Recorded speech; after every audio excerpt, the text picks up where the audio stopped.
Hello everyone, welcome to the Mubadala Pavilion. We're very happy to welcome you here on Energy Transition Day, and it certainly is a very busy day, the busiest that we've seen at COP. My name is Aaron Pinnock. I'm a Senior Associate in the Responsible Investing team at Mubadala, and I focus day to day on climate. So this is a topic that's important, particularly to me and to everyone here, and especially on this day, and to our panelists. So we've got a great panel ahead. We've got a diverse speaker selection. We've got Peter Rawlings, who is the Global Industry Lead of Finance from the consultancy ERM. We have Luis de Mendoza, who is the CEO of Acelen. And then we have Mugwe Manga, who's from the Rockefeller Foundation, Office of the Vice President. So before we go into this discussion, I'd just like to frame it. And decarbonisation is key to Mubadala's net zero commitment. It's key to our operations. And while it is environmentally imperative, we also think that it's financially imperative. So just to give one example from the Mubadala portfolio, one of our portfolio companies, as we're doing due diligence and as we're being a responsible steward of our portfolio companies, to give you one anecdote, one particular portfolio company we've discovered would have a tax liability of around $150 every year, an annual tax liability of $150 million from the 2030s going forward.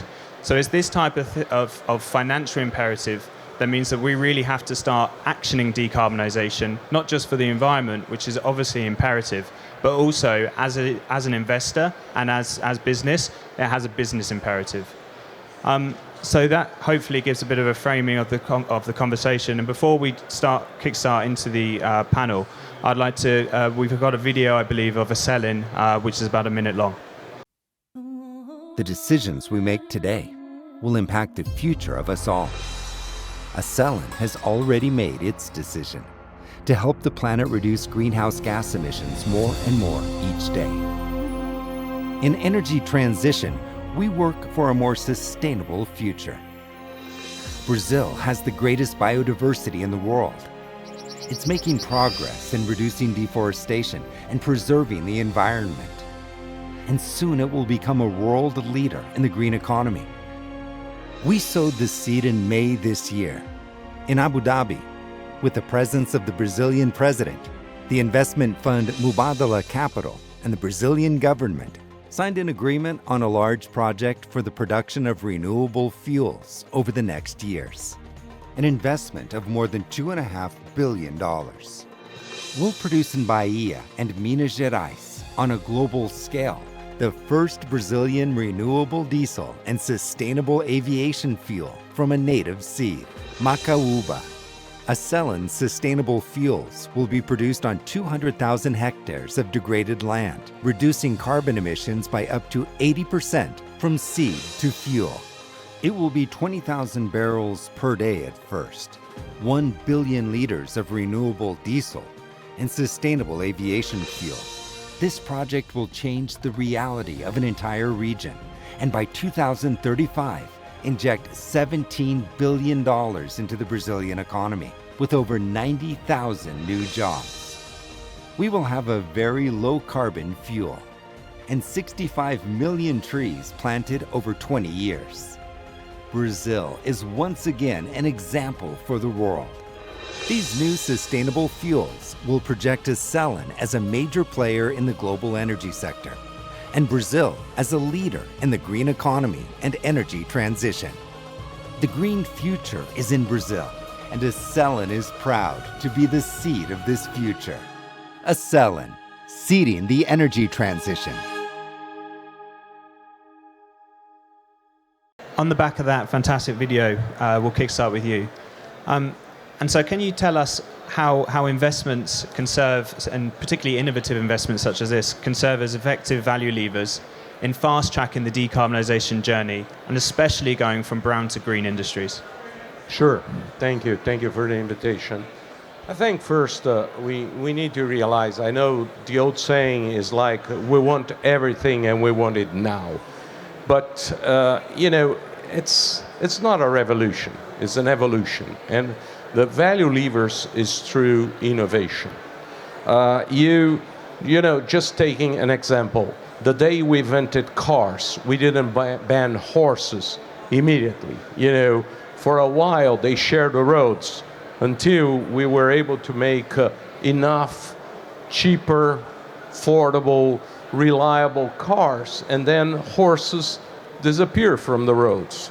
And that's what needs to be. You know, I know we want to go from, you know, very fast to cheaper, renewable, I would say from cheaper, dirtier energy to for the time being, more expensive and cleaner energy. But, you know, in between, we can't go dark. We can't leave millions of people without energy. So really, we need to sort of advance through innovation very fast. And that's what we're trying to do here. It's, you know,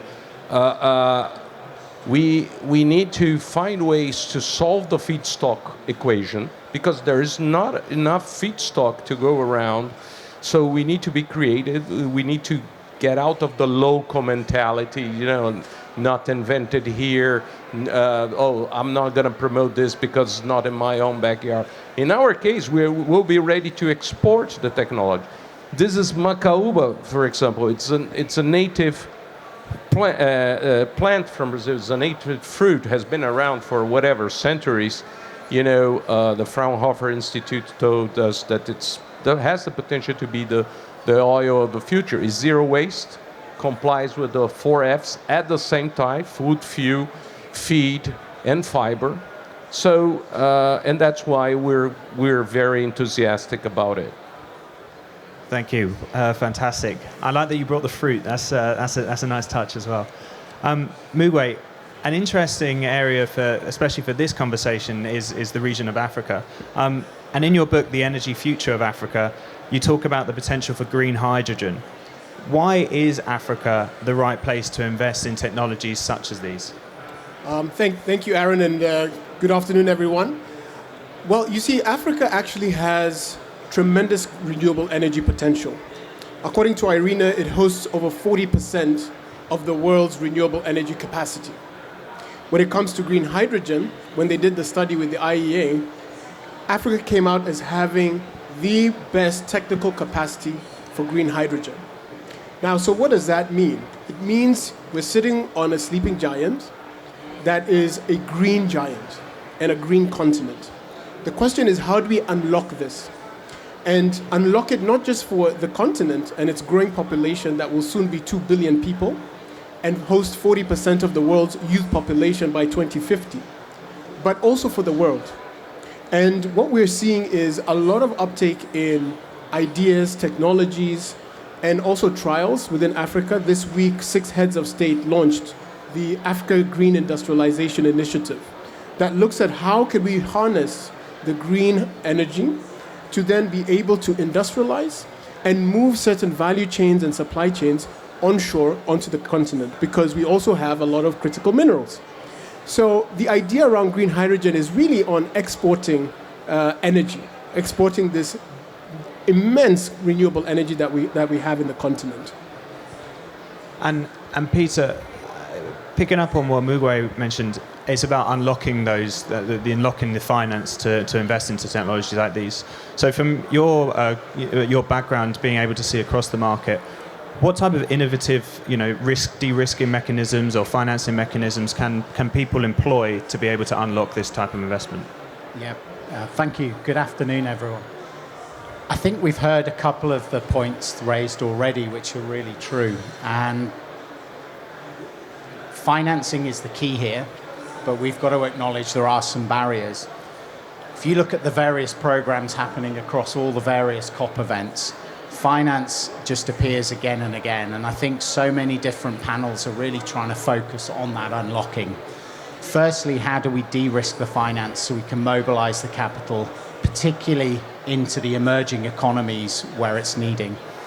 I think we're seeing a lot more confidence be built around these technologies, and that confidence is being built because they're now being proven, they're being scaled, we've got examples that are being deployed. I think secondly, it's about collaboration, and it's a recognition that we're all part of the same value chain and we all need to be connected and working together. Historically, perhaps, a lot of large energy projects may well have been bipartisan, two parties working together. I think more and more we're seeing it's governmental, it's private sector, it's multiple private sector players who all need to play a part here. So there are innovative models being progressed. I'd be lying if I said they're here today, but as we've heard, this is a transition, this is a journey, and it's making progress. Thank you. Luis, if I may turn back to you, if we're talking about decarbonisation strategies, in your experience as an expert in this field, what are some of the key brown to green technologies that we can employ? What do you find are the most interesting areas? Each country has its own I would say, area of comfort, or each company. Some will find it in sun, wind, solar, reconfiguring older refineries, and so on. In our case, it's Brazilian diversity. It's what we have. And I think, our project, when we think about it, okay, where to go next, Africa would be a very natural point. It's not like we don't have anything proprietary and so on. No, it is to be exported and it grow. And that's where, I think finance and the finance process needs to be more global. I see sometimes, and you do a great job, but I see more and more people say, okay, I'm going to finance my own technology, or the technology of my local champion, or technology that's going to be applied in my backyard. And I'll take an example of a tragedy that we all faced a few years ago, the COVID-19 pandemic.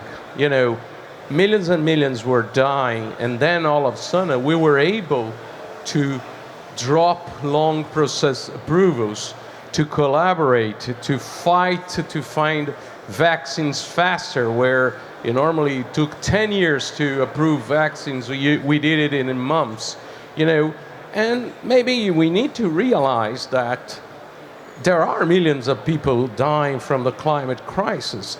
How do we get into, we just learned a lesson 3 years ago. How do we get in the same mindset to keep dropping barriers in finance, in science, in government process approvals, in certifications? Sometimes I think that one of the things that we need to work on is the good old protectionism, that kind of keeps us from doing things in Africa and Brazil, or, because we have a fear of losing something. That's also, board members and shareholders have their own role to play. Sometimes I see, the good thing is that there is a lot of consciousness, but there are a lot of empty speeches. We need metrics. We need, good financials too. We need, and all backed up by science. That's very important. So we're hearing collaboration across sectors, across countries, across industries. We did it in a time of recent crisis. Let's keep doing. Let's learn from another crisis. Realize this is a very serious one, and keep pushing it. And one of the things, in terms of crisis, climate change is not a future issue, it's a current issue. And one of the key themes that has come out in the beginning of COP has been the monetary contributions to the Loss and Damage Fund, which has been a fantastic beginning to the COP process. And keeping with that theme, Mugwe, how can we ensure that implementing energy efficiency, green energy transition, how can we ensure that has a tangible benefit to societies? Especially in the global south, and especially on Luis's point, where energy access isn't necessarily there for everyone. Yeah, no, it's a good question. And I think the narrative that we want to come with is we don't want to play victims. We want to come out as victors. And that's why we're calling this climate action. We're asking ourselves, how can we benefit from this? as opposed to coming with the begging bowl and saying, we need help, continuously help us. We actually have solutions to these issues. So if you look at a country like Kenya, where I'm from, we are the number one producer of geothermal energy in Africa. We're number 5 now in the world. Many people don't know this. We sit on an ocean of geothermal. In fact, I like to say what Saudi Arabia is with oil, we are with geothermal. Now, what that has done, it has helped us industrialize to a level where we have baseload power, unlike the intermittent power from wind and solar. It has allowed us to innovate in terms of using direct heating for horticulture. That has made us the number one exporter of horticulture to the European Union. We have managed to also use that direct heating for tourism, for aquaculture, and it continues to grow. So the solutions can be homegrown, and I think we need to be able to change the narrative and say, we want to be competitive. There are deals to be done. There is money to be made because private capital is looking for a return. And whether we like it or not, philanthropic money and also government money is not going to be enough to solve the issue. We need trillions, not billions, trillions. And so the question is around how can we use philanthropic money, grants, government money to then unlock the private capital to come in at a good return. So when I talk to Luis here, he can say, yes, we can do business because there's going to be a return and the private capital can come in. So I think in summary, what we're trying to say is the position a lot of heads of state in Africa are taking is we want to come in with climate action. We want to come with a narrative that we're open for business. We want to use philanthropic money to unlock massive amounts of private capital and use our greatest asset, which is the youth, and train the youth in order for us to export whatever we need to export. And that theme of blended capital, different financial, innovative financial structures is, a key theme of, many years. But for some reason, it just doesn't seem to be cracked, which is maybe an unfair point to pass now to Peter, to yourself. But what types of innovative finance mechanisms can we introduce? And I'm thinking, especially from the point of energy security, we can't, to Luis's point, when we invented the car, we didn't immediately get rid of the horse. And so energy security is an integral part of the energy transition. So how can we balance that energy transition and energy security in mind with financing? I think Luis's opening comment was around this is something that's got to evolve, it's going to take time. We can't demand and expect action overnight. Our experience is that by building very clear investment-grade decarbonization plans, whether that's at a very tactical level for individual projects, individual companies, or it's at a macro level, at a governmental, a regional level, you're building a level of confidence in that trajectory to decarbonization, in the time frames of when different technologies need to be scaled up and ready to take over base load, peak loads, etc. And I think that's the point we're at that is going to allow a lot of the blended, the transitional finance mechanisms to be delivered. It's having that confidence from that deep understanding of how decarbonization is going to happen. We're not yet there. I think we've had a lot of time over the last few years of planning, preparation, high level, getting data, etc., to a point where now we can build those investment-grade decarbonization plans. We're already seeing that is attracting capital.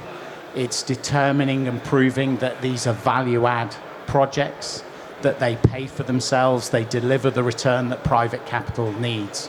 And I think we're at that point now where the data, the results are going to prove themselves. We're going to see a lot more mobilization.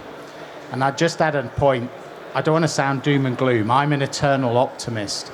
We are and we will see scaling of so many technologies.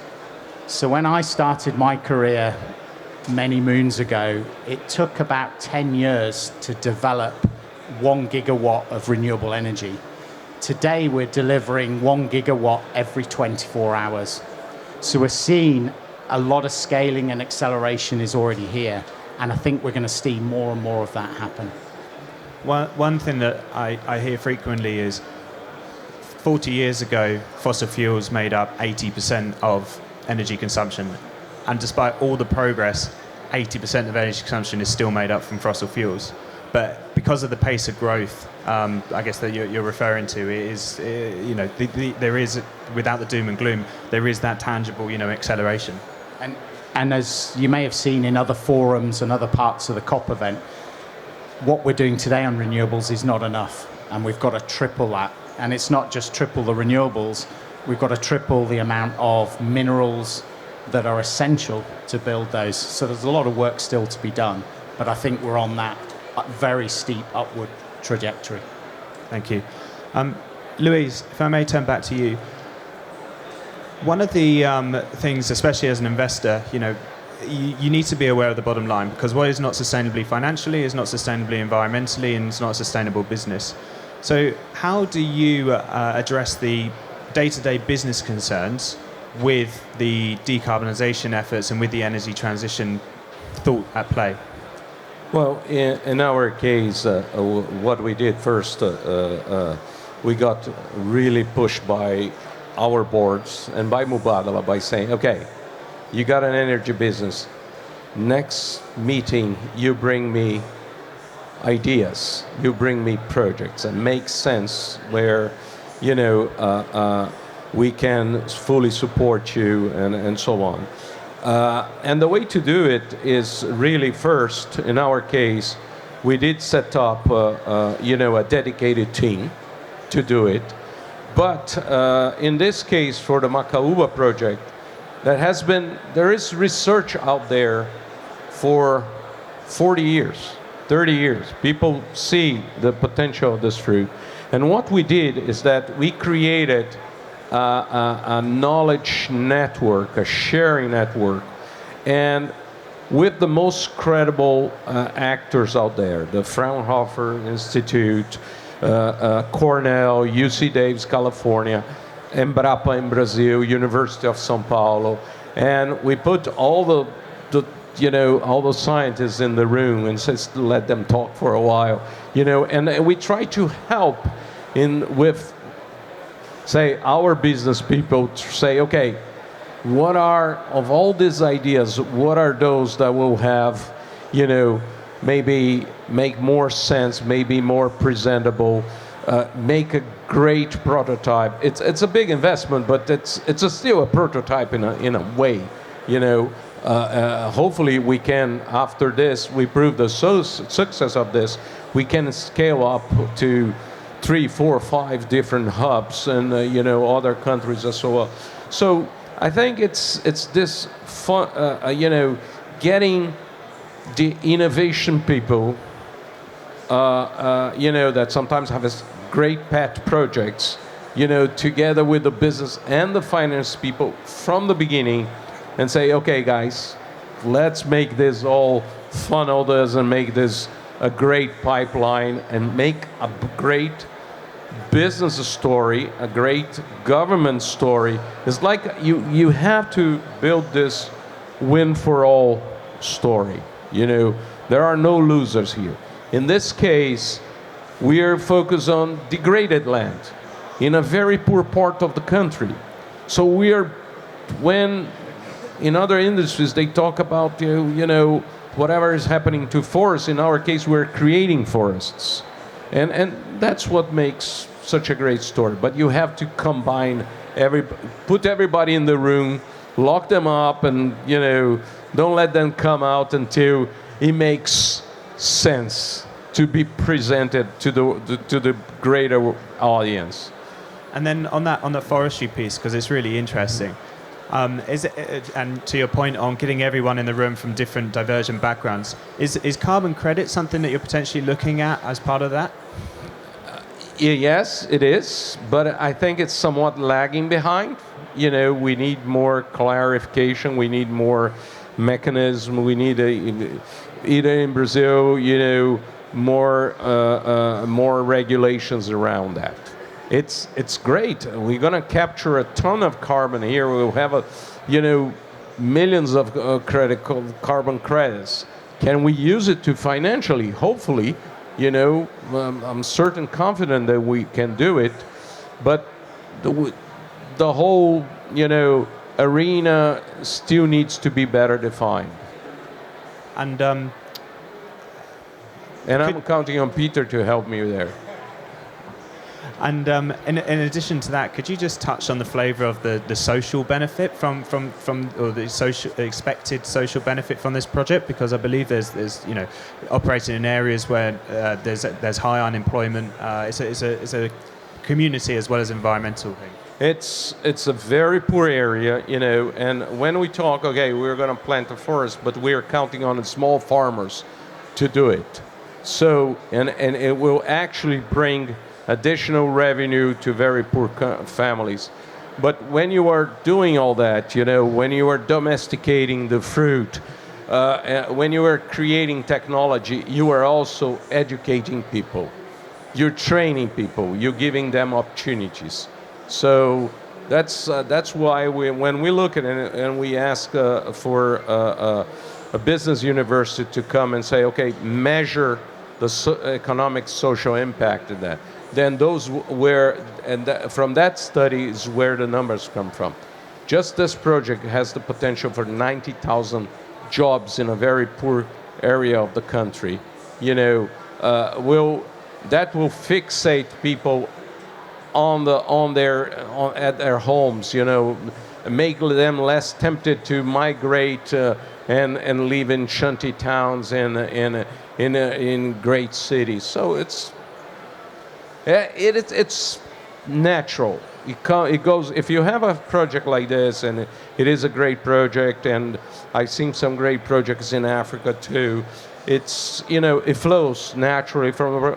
Sure, you need to make sure that you guarantee that, but it goes together with the project by itself sometimes. And Mugwe, it's a great opportunity to speak about some of the projects in Africa that you may have seen. I mean, the Rockefeller Foundation, being a foundation, has not just a financial remit, but also a social remit. So could you give some examples of projects that you've seen that have this particularly good social angle? Yeah, so we at the Rockefeller Foundation have an initiative. It's called the Africa Carbon Market Initiative. The initiative is there to basically catalyze the carbon markets in Africa. And we see this as a massive opportunity where carbon markets can actually export over $120 billion worth of credits by the year 2050 and create over 30 million jobs. Now, we have to be careful when we say this because carbon credits are not the panacea to the challenges of alleviating poverty, etc. But we see it as part of the ingredients to make the recipe, if that makes sense. And so it's an additional revenue stream that projects can use to actually realize projects. So with reforestation projects, nature-based solutions, we have seen some of them in Africa. The challenge is now with the project developers scaling. We're also seeing challenges when it comes to integrity, monitoring, validation, because validation is also very expensive. You typically have to fly in people from European countries to come and validate these projects so that they can actually be given the carbon credits. So we're asking ourselves, can validation be done on the continent? Can we train our young people to do the validation, grow the industry, the same way the accounting industry has been grown? We don't need to fly in auditors to do books. We have auditors homegrown. So it's an industry that needs to continuously be iterated. It's going to be an evolution, as it has been said. And it's going to be a very messy, it's going to be a very inelegant and inarticulate process. We have to say it. But the potential is there to do good and to use these extra revenue streams to co-benefit with communities and to co-benefit with society. Because carbon credits is not just nature-based. You also have avoided credits.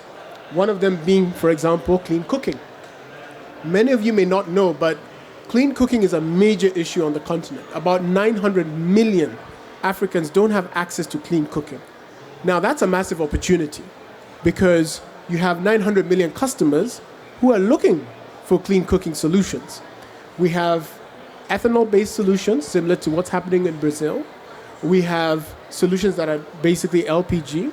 But we're seeing a lot of traction when it comes to the ethanol-based solutions.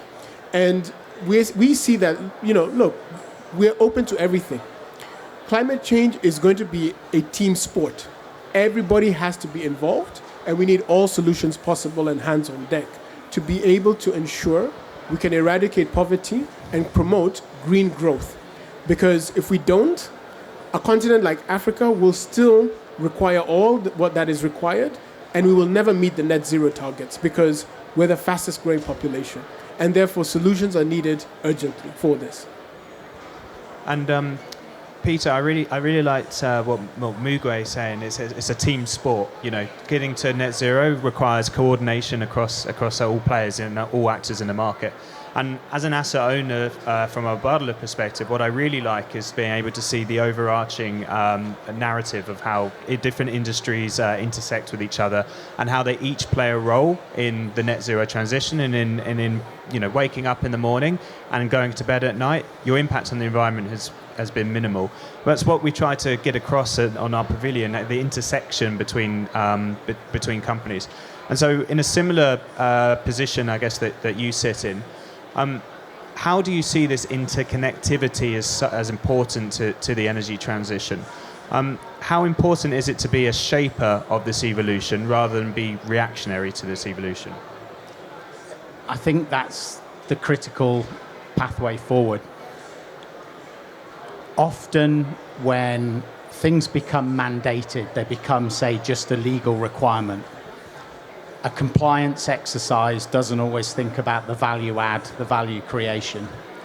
And so I think this intersection of ensuring that we've got collaboration from all sides is key. Maybe we should have renamed this panel Collaborative Decarbonization, because if we face reality, we've got the technologies, we've got the capital, the money's available, it's just bringing it together and working together. And I think we've touched on a number of other elements that are really key to this.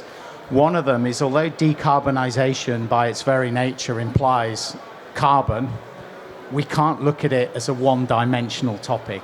We've got to consider nature, the social elements, the water, all of the other components, because they're all interlinked. Similarly, industrially or community or kind of at a global level, we're all part of one series of ecosystems. A solution that we've heard from the biofuels is a solution for other companies and their needs. The geothermal example, at a governmental level, that may be decarbonizing the grid, a region, but that output is also helping other companies decarbonize what they do. So I think it is that interplay. And we talked earlier about the COVID, the pandemic and the consequences of that. One thing that I feel we came out of that positively was this desire to collaborate.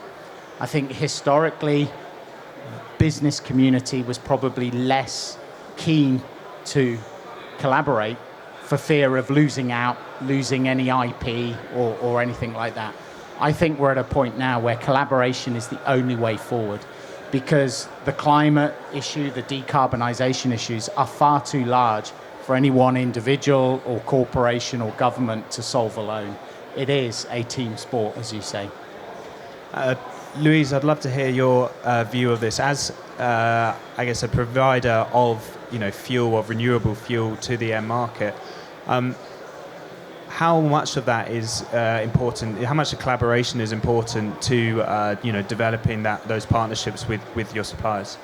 Sure, but before I answer that, just I need to, I thought Ngwe did a great example, and just tell a little story. In the past, I was the CEO of the second largest ethanol and sugar company in Brazil, and we invested in a project in Angola. And obviously, Brazil has a very modern agricultural, fully optimized and so on. And we could have gone in Angola using much more labor. But instead of that, we would not have, I would say, fully developed the region around Cacunda and so on. So what we did, no.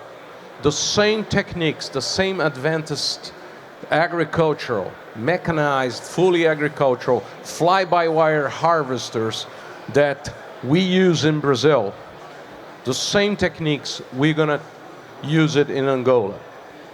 With that, we were able to train, instead of, just teaching people how to cut sugarcane, we were able to train pilots, mechanicians, electricians, which makes a whole lot of difference. And that's something that, you were saying that you have the youth, you have, the eagerness, the people ready to tackle all new challenges, and I lived through a very lively example of that.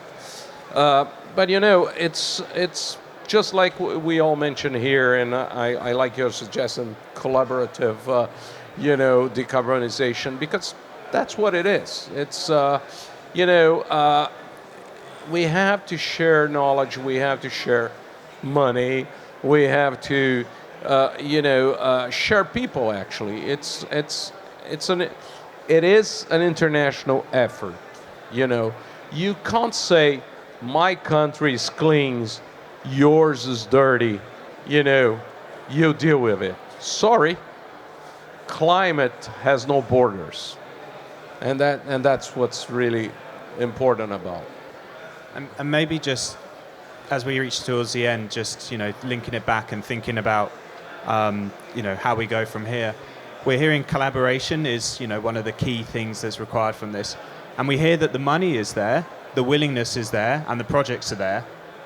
But then what is happening? What are the blockers that stop us from doing this? And maybe I'll turn to each of you in turn to give your thoughts to this. Mugwe, would you please start?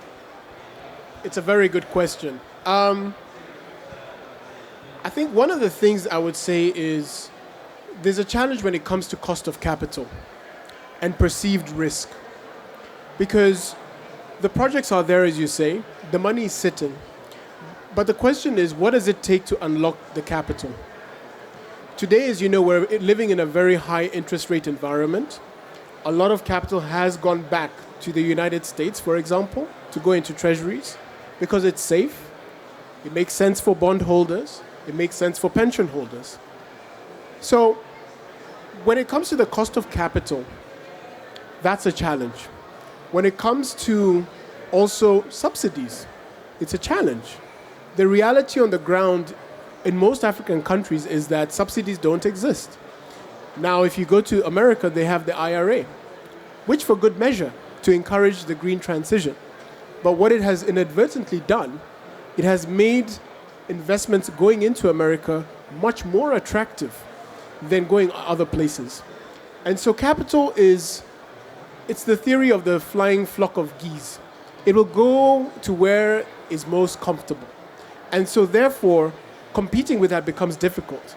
So if you're going to pitch a project coming from the continent, you're competing with subsidies, you're competing with a lower interest rate from other more established markets. You also have to deal with the perceived risk that African countries are more risky, have more issues, etc., etc. And a lot of this actually is perceived because studies have shown that the risk of doing projects in Africa is actually not even higher than those of Asia, for example.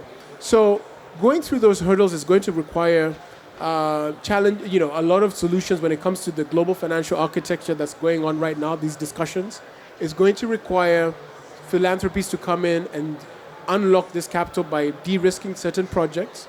And it's going to require us highlighting the opportunities and changing the narrative, because the narrative is very powerful. As they say, perception is reality. The truth is not. And so therefore, we have to work on that perception. So those are the areas that I would say needs to happen, and a lot of more conversation like this, because you cannot know what is happening until you have conversations. Well, he said it all. I think, like I mentioned, I think protectionism, the barriers, protectionism, government bureaucracy, and the fact that you have this, I would say, local funds, the European Union funding or the incentives of the IRA, the money is there, but it's not global. That's the thing. And Peter? Yeah, again, I think you've probably covered the main points. A couple of elements that I would add to that. The first is, I agree fully that as we see investment currently being directed to other countries, other parts of the world, one positive that will come out of that is anything that is scaling some of these technologies is naturally bringing the cost of those technologies down.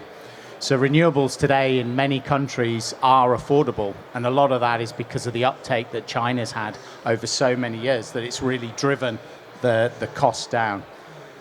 But I think it's to a point earlier that you were saying I would add is I think the future really is around the upskilling.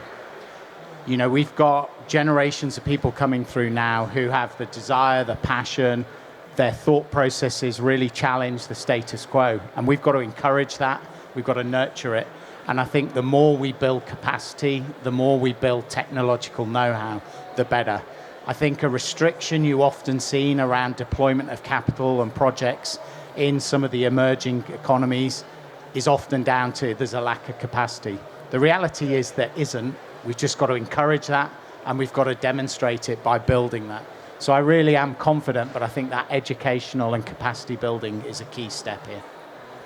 So we're hearing, the route to decarbonisation, collaboration, understanding each other's points of view, and getting everyone in the room, and taking a systems level approach to be able to be at the shaping of that evolution rather than being reactive to the evolution. I think that probably draws our time to a close, and I'd like to thank Peter, Louise, and Mugwe as part of the panelists, and thank you very much. Thank you.